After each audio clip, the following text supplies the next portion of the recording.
नमस्कार, मैं हूं विकास टेकरे और स्वागत करता हूं आप सभी का द हिस्ट्री यूट्यूब चैनल में।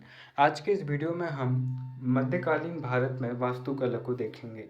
मध्यकाल मतलब कि दिल्ली सल्तनत और मुगल काल का समय। दोस्तों, मध्यकाल से पहले राजपूत काल था। राजपूत काल का सबसे महत्वपूर्ण और आखिरी शासक हमें देखने को मिलता है पृथ्वीराज तृतीय या फिर पृथ्वीराज चौहान, जिन्हें राय पिथौरा भी कहते हैं, और जो अजमेर के शासक थे और दिल्ली पर शासन कर रहे थे। तो यहाँ पर इनके शासन के दौरान तराइन का युद्ध होता है, गौरी आक्रमण करता है, 1191 में पहला युद्ध होता है और 1192 में तराइन के द्वितीय युद्ध में पृथ्वीराज चौहान पराजित हो जाते हैं और दिल्ली पर, जो कि भारत का राजनीतिक केंद्र प्राचीन काल से ही माना जाता है और इस समय उत्तर भारत का राजनीतिक केंद्र था, तो यहाँ पर मुगल शासकों का मुस्लिमों का कब्जा हो जाता है। और फिर जब गौरी की मृत्यु हो जाती है तो उसका एक गुलाम कुतुबुद्दीन ऐबक 1206 में गुलाम वंश की स्थापना करता है और इस तरह से मुस्लिम साम्राज्य की स्थापना होती है और दिल्ली सल्तनत की शुरुआत हो जाती है। इनके बाद में फिर गुलाम वंश के बाद में खिलजी वंश आता है, फिर तुगलक वंश आता है, फिर सैयद वंश, लोधी वंश आता है। उसके बाद में मुगल साम्राज्य की स्थापना 1526 में हो जाती है, जो कि बहुत ही बड़े पैमाने में 1707 तक चलता है और फिर 1857 तक नाम मात्र का रह जाता है। तो इसे हम मध्यकाल कहते हैं और इसी मध्यकालीन दौर की वास्तुकला शैली के बारे में हम इस वीडियो में समझने वाले हैं और हम इस समय की बनावट और उन महत्वपूर्ण तथ्यों को देखेंगे जिनके ज़रिए आप बड़े से बड़े प्रश्न को भी बहुत आसानी से हल कर सकते हैं। मुगल कालीन वास्तुकला से जुड़ा एक वीडियो और एमए हिस्ट्री सेकंड सेम की प्लेलिस्ट में है, लेकिन इस वीडियो को बनाने का उद्देश्य यही है कि चीज़ों को आपके तक आसान से आसान भाषा में डिलीवर करना। दोस्तों, इससे ये जो जानकारी है ये नितिन सिंघानिया की आर्ट एंड कल्चर किताब से है, इसीलिए ये जानकारियाँ प्रामाणिक और सरल होंगी, इसलिए वीडियो के आखिर तक बने रहिएगा। मध्यकालीन वास्तुकला की जब हम बात करते हैं तो इसे इंडो इस्लामिक वास्तुकला या फिर भारत अरबी वास्तुकला कहा जाता है। इसे फारसी वास्तुकला भी कहा जाता है, इसलिए प्रश्न कई बार घुमाकर पूछे जा सकते हैं। 712 ईस्वी में सिंध पर अरब विजय के बाद 712 में सिंध पर मोहम्मद बिन कासिम आक्रमण करता है, जो कि भारत पर पहला मुस्लिम आक्रमण था। और सिंध, जो कि पाकिस्तान क्षेत्र में है, यहाँ पर आक्रमण होता है और फिर यहाँ पर ये पहली बार जजिया कर लगाता है मोहम्मद बिन कासिम। 712 ईस्वी में सिंध पर अरब विजय के साथ ही भारत की पश्चिमी सीमाओं पर मुसलमान शासकों का आगमन आरंभ हुआ। 12वीं शताब्दी ईस्वी पर दिल्ली के सिंहासन पर एक इस्लामिक शासक ने अधिकार कर लिया। ये मोहम्मद गौरी की बात हो रही है। इसने भारतीय इतिहास में मध्यकाल के आरंभ का श्रीगणेश किया। आगामी वर्षों में भारतीय वास्तुकला व्यापक परिवर्तन से गुजरी। नए शासकों की रुचियों और वरीयताओं को प्रतिबिंबित करने वाली सुलेखन और जड़ाऊ काम वाले अलंकरण आदि जैसे नवीन तत्व प्रचलित हुए, लेकिन साथ ही स्थानीय वास्तुकारों ने स्थानीय वास्तु परंपराओं के कुछ पहलुओं को बनाए रखा। इस प्रकार आगे की वास्तुकला में हम भारतीय शैली के साथ साथ फारसी शैली का संगम देखते हैं और इसी भारतीय फारसी शैली से मिलकर हमें मुगल कालीन स्थापत्य देखने को आगे मिलेगा। इसलिए इसे इंडो इस्लामिक वास्तुकला या भारतीय अरबी वास्तुकला के रूप में जाना जाता है। तो प्रश्न इस तरह से भी बन सकता है कि इंडो इस्लामिक वास्तुकला के बारे में वर्णन कीजिए, या फिर भारतीय अरबी वास्तुकला या फिर भारतीय फारसी शैली को विस्तार पूर्वक समझाइए। तो इस तरह के कोई भी प्रश्न बने तो आपको पूरे मध्यकालीन भारत में वास्तुकला के बारे में ही लिखना है, क्योंकि घूमा फिरा कर ये आपसे वही पूछ रहा है। दोस्तों, हम इंडो इस्लामिक वास्तुकला की कुछ विशेषताओं को देख लेते हैं। जैसे मेहराब और गुंबदों के उपयोग ने इस अवधि के दौरान प्रमुखता प्राप्त की। गुम्बद से मतलब जो हमारी इमारतें होती थी या फिर जो हमारे मंदिर होते थे, वो उसका शिखर एक चोंच की तरह हमें देखने को मिलता है, एक त्रिकोण की तरह देखने को मिलता है। लेकिन यहाँ पर जो किसी भी यहाँ पर इस्लामिक स्ट्रक्चर की जो छत होती थी वो गुम्बद की तरह हमें देखने को मिलती है। फॉर द एग्जांपल, आप ताजमहल की छत को देखिए या फिर किसी मस्जिद की छत को देखिए, वो आपको एक उल्टे कटोरी की तरह, गुम्बद की तरह देखने को मिलेंगी। इसे वास्तुकला की मेहराबदार शैली के रूप में जाना गया और इसे वास्तुकला की पारंपरिक लिंटन सहती शैली का स्थान ग्रहण किया। इस्लामिक शासकों ने मस्जिदों और मकबरों के चारों ओर मीनारों का उपयोग प्रचलित किया। मीनार से मतलब है कि चार खम्भे इन्होंने खड़े किए, जैसे कि आप चार मीनार हैदराबाद में देखते हैं, जैसे कि आप देखते हैं ताजमहल के चारों तरफ आपको मीनारें देखने को मिल जाएंगी। तो इस तरह की मीनारों का इन्होंने उपयोग प्रचलित में किया। उनके निर्माणों में जोड़ने वाले एजेंट के रूप में गारे का उपयोग किया जाता था। इंडो इस्लामिक वास्तुकला में मानव और पशुओं का उपयोग बहुत कम हमें देखने को मिलता है, क्योंकि इस तरह की जो आकृतियाँ बनाने का जो ज़्यादा क्रेडिट या फिर ज़्यादा प्रचलन था वो भारतीय शैली में था। इसलिए यहाँ पर इंडो इस्लामिक वास्तुकला में इसका प्रयोग हमें कम देखने को मिलता है। हिंदू वास्तुकला जहाँ बहुत संकीर्ण हो गई थी, वहीं इंडो इस्लामिक वास्तुकला ने इसमें विशालता, व्यापकता और बृहदता का समावेश किया। यहाँ पर जहाँ पिछली संरचनाओं में अलंकरण के साधन के रूप में मूर्तियों का उपयोग किया जाता था, वहीं इंडो इस्लामिक वास्तुकला में अलंकरण के स्थान पर के साधन के रूप में सुलेखन का उपयोग किया जाता था। अलंकरण के लिए अरवेस्क पैटर्न का प्रयोग भी किया जाता था। अरवेस्क से आशय ज्यामितीय वानस्पतिक अलंकरण के उपयोग से है और इसकी विशेषता एक सतत तना होता था।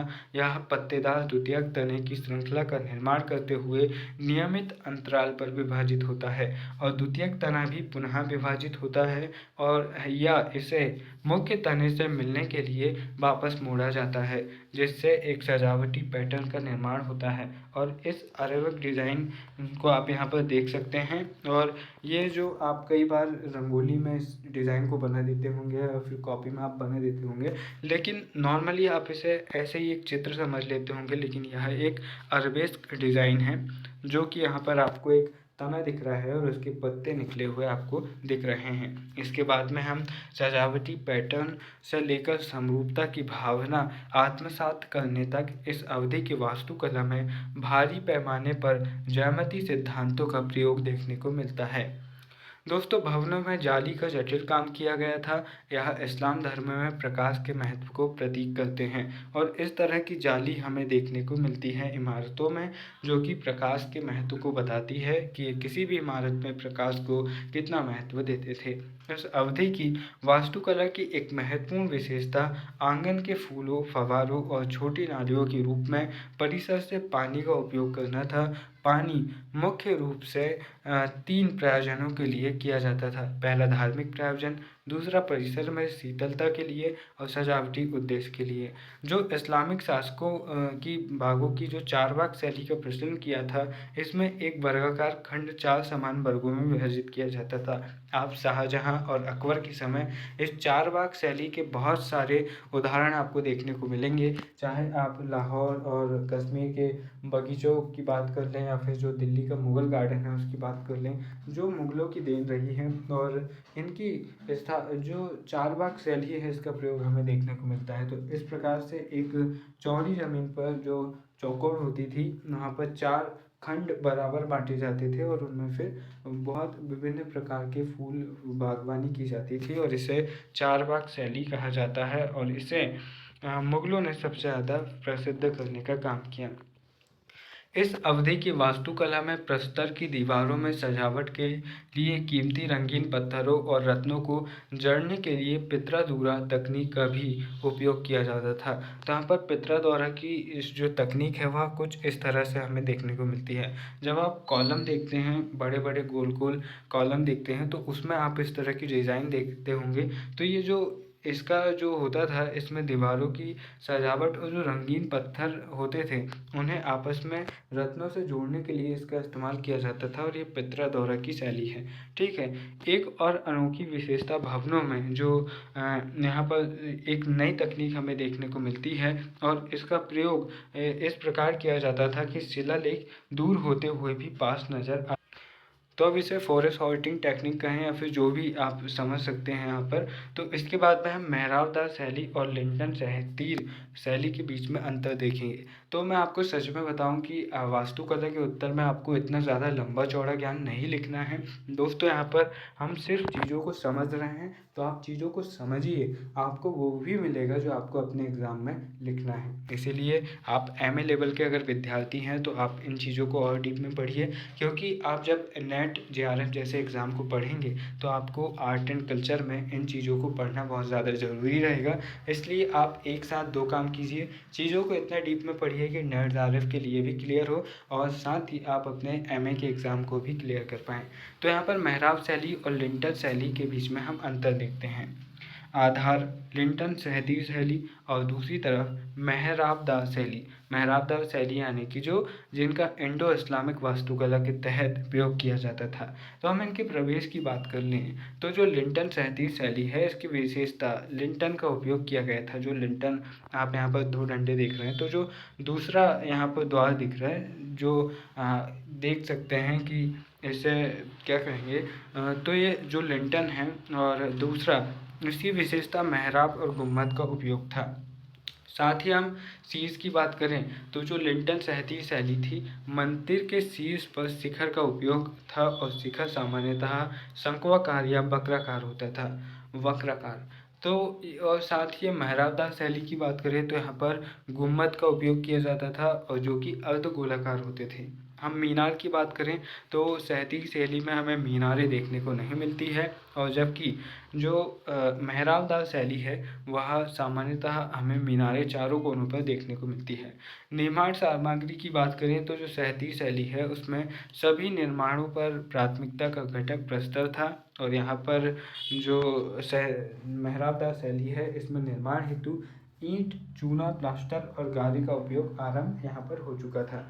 तो कुल मिलाकर आप इसे और भी आसान भाषा में इस तरह से समझ सकते हैं कि जब इस्लामी प्रभाव भारत में नहीं था तो उससे पहले जो राजपूत काल और उससे पहले का समय था, तो उस समय पर निर्माण किस तरह से होते थे, तो वह लिंटन सहती शैली है। और जब 1206 में मुगल दिल्ली सल्तनत की स्थापना होती है और निर्माण काम शुरू होते हैं, तो जो इस्लामी प्रभाव वाली मेहराबदार शैली है उसमें निर्माण कार्य कैसे होते हैं, तो दिल्ली सल्तनत से पहले की शैली लिंटन सहती शैली और दिल्ली सल्तनत और उसके बाद की शैली मेहराबदार शैली जो कि इंडो इस्लामिक शैली है। तो इस बात को ध्यान में रखिएगा।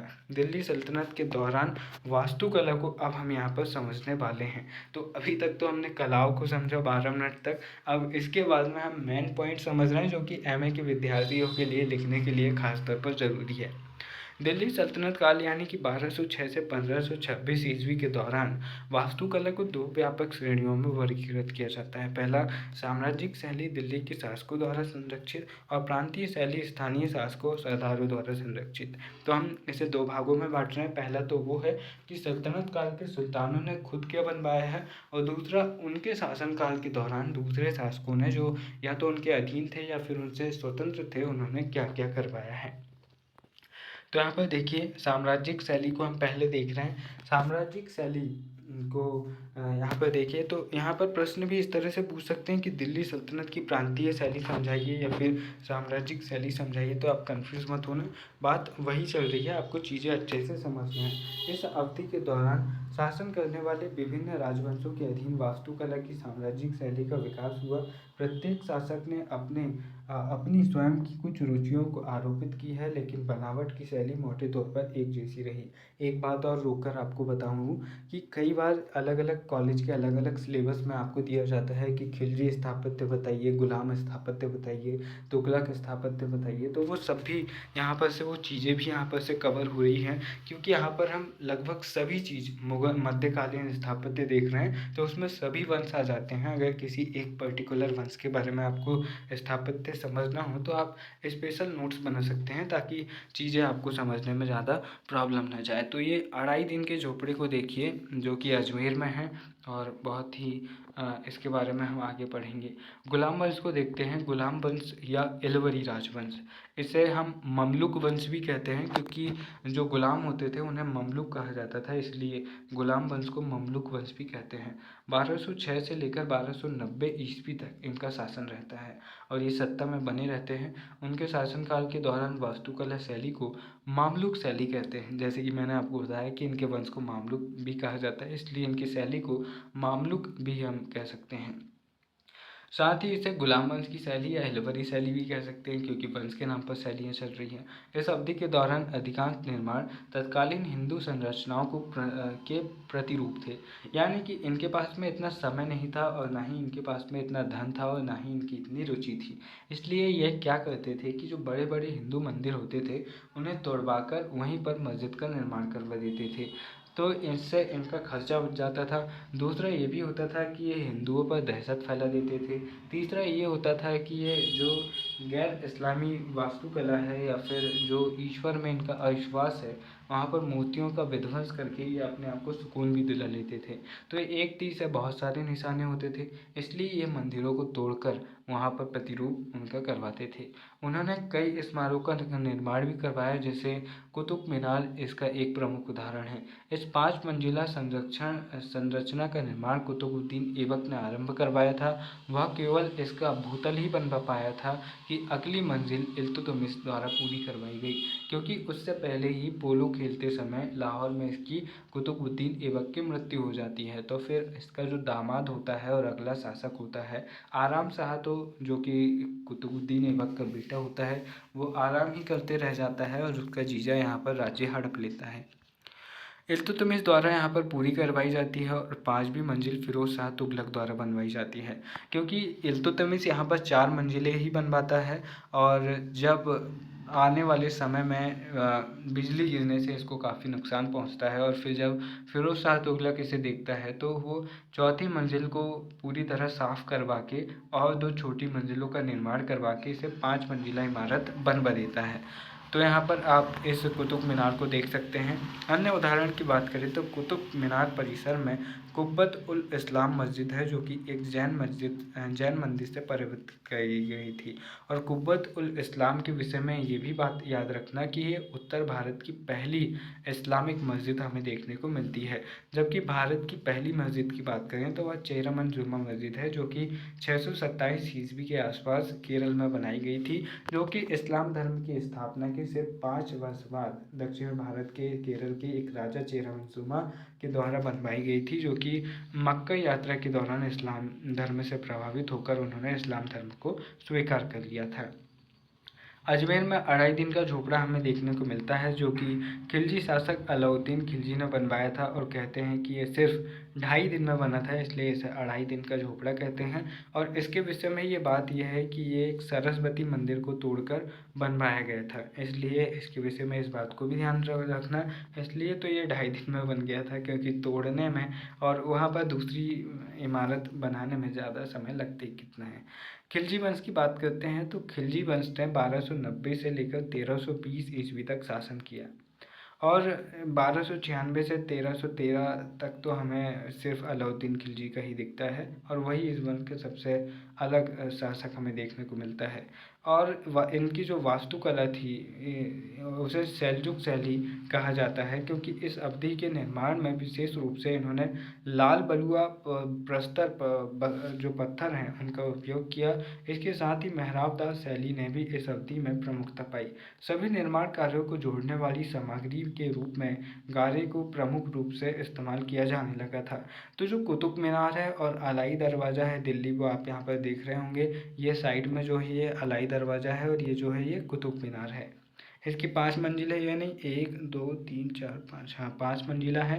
पहले तक यहाँ पर ऊपर में भी आप जा सकते थे, लेकिन फिर सुरक्षा की दृष्टि से अब ऊपर जाना बंद हो गया, वरना कुतुब मीनार में आप ऊपर चढ़कर भी देख सकते हैं।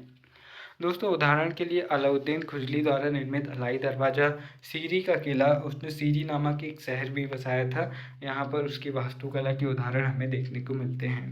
और अगर बहुत विस्तृत में इन चीज़ों के बारे में जानना है तो दिल्ली पर एक वीडियो आपको पर्यटन में मिल जाएगा हमें 4th सेमेस्टर की प्लेलिस्ट में। तो दिल्ली के बारे में आप जब समझेंगे तो और विस्तृत से आप समझ पाएंगे। तुगलक वंश के बारे में देखते हैं। यह दिल्ली सल्तनत के काल के दौरान वास्तुकला के लिए संकट काल था। हालांकि फिर भी कुछ निर्माण कार्य किए गए थे, जिसमें धूसर वास्तु बलुआ पत्थर का प्रयोग किया गया था। इस अवधि के दौरान भवन में जो मजबूती पर अधिक ध्यान दिया गया था और अलंकरण पर कम बल दिया गया था। अलंकरण पर कम बल दिया गया था। प्रवेश द्वार पर डिजाइन में मेहराबदार और सरल दोनों विधियों का संयोजन किया गया था। तुगलकों ने बैटर के रूप में ज्ञात निर्माण शैली का प्रचलन किया था और जिसकी विशेषता भवनों को अधिक मजबूती दिखाने के लिए ढलवा दीवारें बनवाई गई थी। यानी कि इन्होंने यहाँ पर कुछ इस तरह से निर्माण हमें तुगलक वंश का देखने को मिलता है। और जो तुगलक वंश था उस समय पर हमें जो डिज़ाइन है, अलंकरण है, वो कम देखने को मिलते हैं क्योंकि ये मजबूती पर ज़्यादा ध्यान देते थे। उदाहरण के लिए तुगलकाबाद, जहाँपनाह और फिरोज़ाबाद के नगर। तुगलकाबाद की स्थापना और फिरोज़ाबाद की स्थापना फिरोज़ शाह तुगलक के समय पर देखने को मिलती है और ये बहुत महत्वपूर्ण स्थापत्य के बारे में बताते हैं जो तुगलक वंश से संबंधित है। इसके बाद में लोधी वंश को देखिए, जो कि अंतिम वंश होता है सल्तनत काल का। लोधी वंश के अंतर्गत यहाँ पर हमने सैयद वंश के बारे में बात नहीं की क्योंकि सैयद वंश के बाद में बहुत ही कम समय रहता है। दूसरा सबसे कम कार्यकाल वाला वंश रहता है वो दिल्ली सल्तनत का, और उनका कोई ऐसा स्थापत्य में योगदान भी नहीं रहता है। ख़िलजी खां जो कि सैयद वंश का संस्थापक होता है, वो कुछ निर्माण नहीं करवाता है, इसलिए सैयद वंश को हम यहाँ पर जिक्र नहीं करेंगे। हम सीधे लोधी वंश पर आते हैं। और जो लोधी वंश है, लोधी वंश के अंतर्गत वास्तुकला के पश्चिमगामी प्रवृत्ति जारी रहती है और इस अवधि के दौरान मूलतः मकबरों का निर्माण आरंभ किया गया था।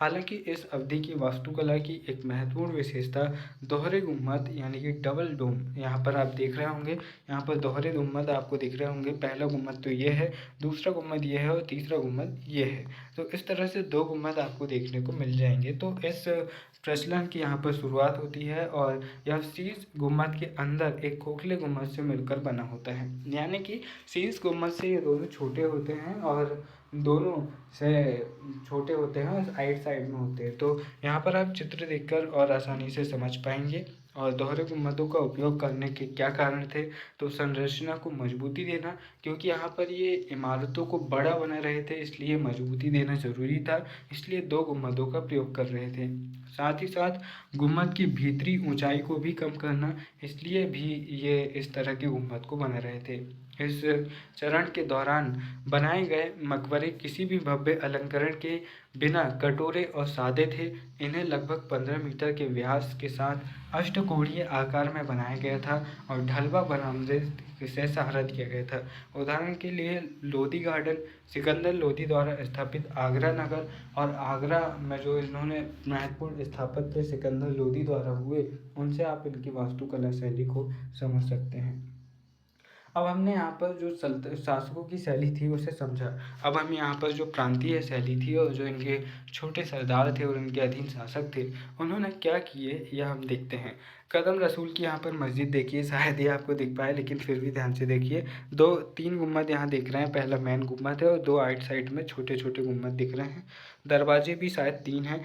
कदम रसूल की जो मस्जिद है गौर पश्चिम बंगाल में है ये। अब यहाँ पर हम वास्तुकला की प्रांतीय शैली को देखने वाले हैं, तो वीडियो में सब्र के साथ आगे तक बने रहिए और जल्द ही इस वीडियो को ख़त्म करेंगे ताकि आप भी कह सकें कि भैया बहुत हो गया। इस अवधि के दौरान इंडो इस्लामिक शैली ने स्थानीय स्थापत्य शैलियों को भी प्रचलित करना आरंभ कर दिया था।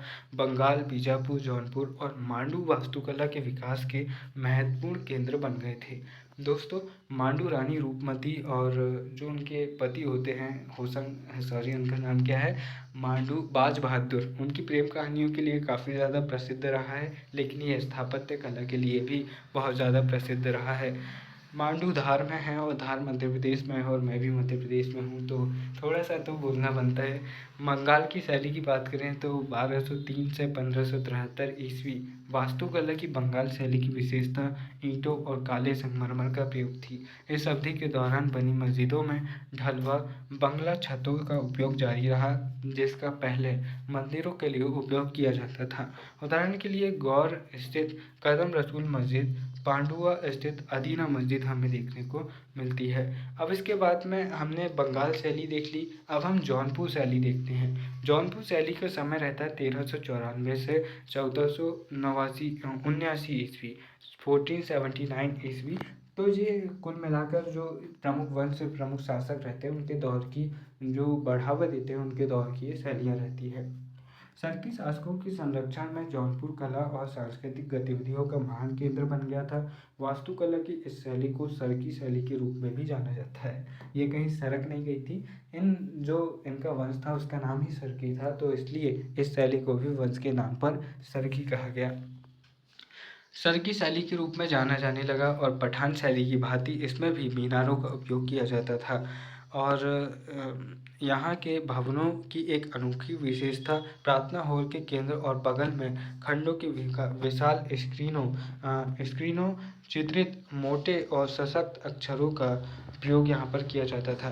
तो यहाँ पर आप जौनपुर की अटाला मस्जिद को देख सकते हैं जो काफ़ी फेमस है और इससे आपको इनकी वास्तुकला के बारे में पता चलेगा।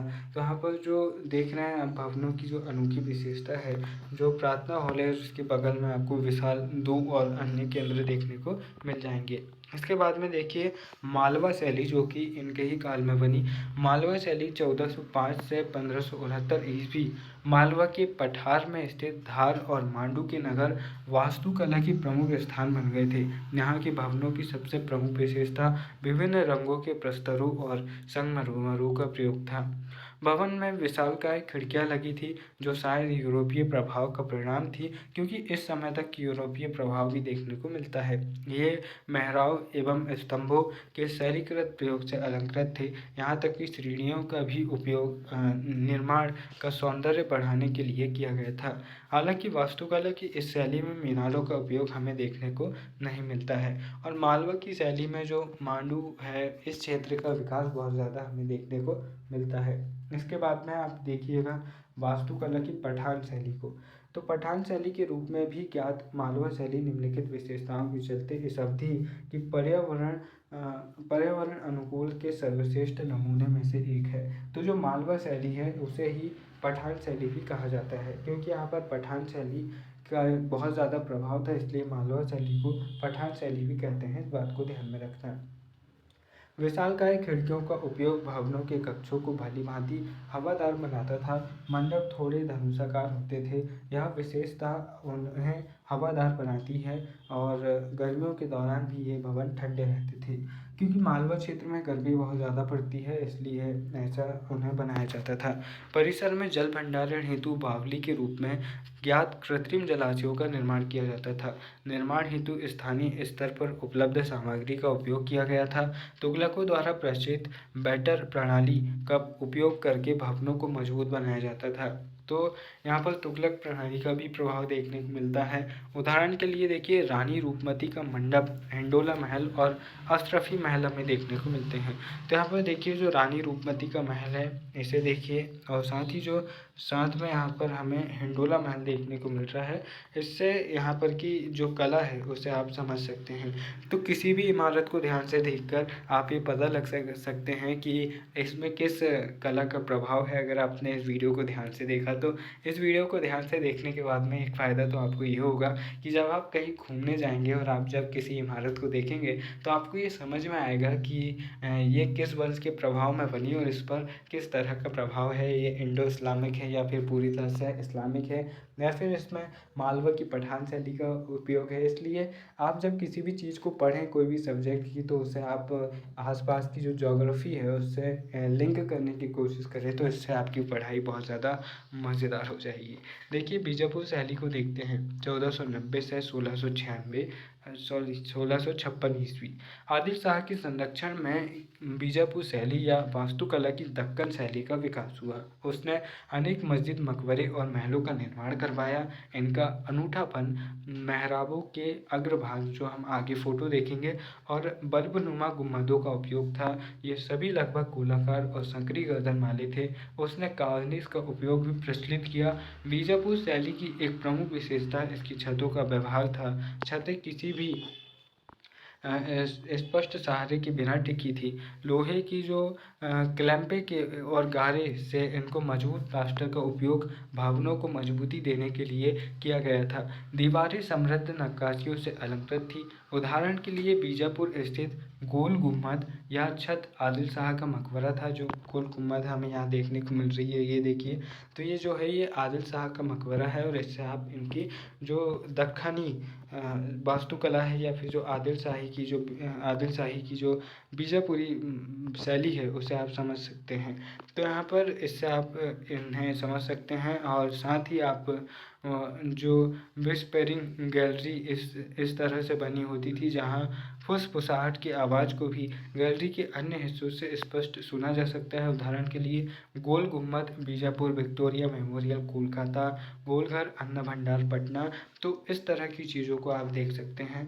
और इसके बाद में दोस्तों आपसे बस इतना ही कहना चाहूँगा कि जैसे कि आपको दिखा दूँ कि बैटरी थोड़ी कम है, सिर्फ 11% पे है फ़ोन अभी। और इसके बाद में हमें मुग़ल कालीन वास्तुकला को समझना है तो 30 मिनट हमें यहाँ पर लगे जो सल्तनत कालीन वास्तुकला शैली है इसे समझाने में, जिसे हम अलग अलग नामों से जानते हैं। और इन नामों को आप ध्यान में रखना क्योंकि प्रश्न इन नामों को लेकर भी बन सकता है कि इंडो इस्लामिक वास्तुकला को समझाइए या फिर हिंदू फारसी शैली को समझाइए या फिर भारतीय फारसी शैली को समझाइए। इसलिए आपसे ये गुजारिश है कि इस वीडियो को एक बार और फिर से देखना और नोट्स प्रॉपर तैयार करना कि किस शासक ने किस इमारत को बनाया था और ये भी देखना कि किस इमारत पर कैसा प्रभाव है। इससे आपको न केवल इस एमए के एग्ज़ाम में फ़ायदा होगा बल्कि जब आप नेट जेआरएफ जैसे एग्ज़ाम देंगे तो वहाँ पर भी आप आसानी से प्रश्नों को हल कर पाएंगे।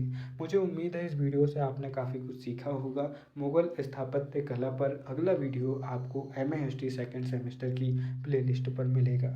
वीडियो के अंत पर बस इतना ही कहना चाहूँगा, उन तमाम मुसीबतों का आभार कीजिए जिनका आपको सामना नहीं करना पड़ा है। दोस्तों खुश रहना या दुख रहना आपके ऊपर है।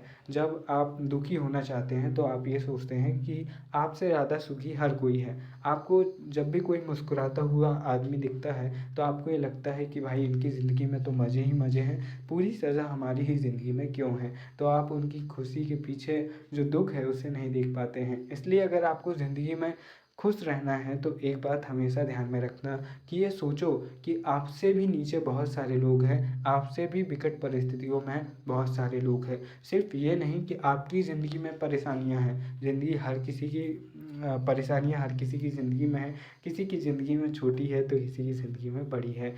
इसलिए देखो कि आप बहुत मज़े से पढ़ पा रहे हो लेकिन कोई है कि किसी को पढ़ने को भी नहीं मिल रहा है, कोई है कि कोई भीख मांग रहा है, कोई है कि कोई मज़दूरी कर रहा है। इसलिए जब आपको खुश रहना हो तो ये देखो कि आपसे नीचे क्या है, और जब आपको अपना उद्देश्य या फिर अपना टारगेट सेट करना हो तो फिर ये देखो कि आपसे ऊपर क्या है।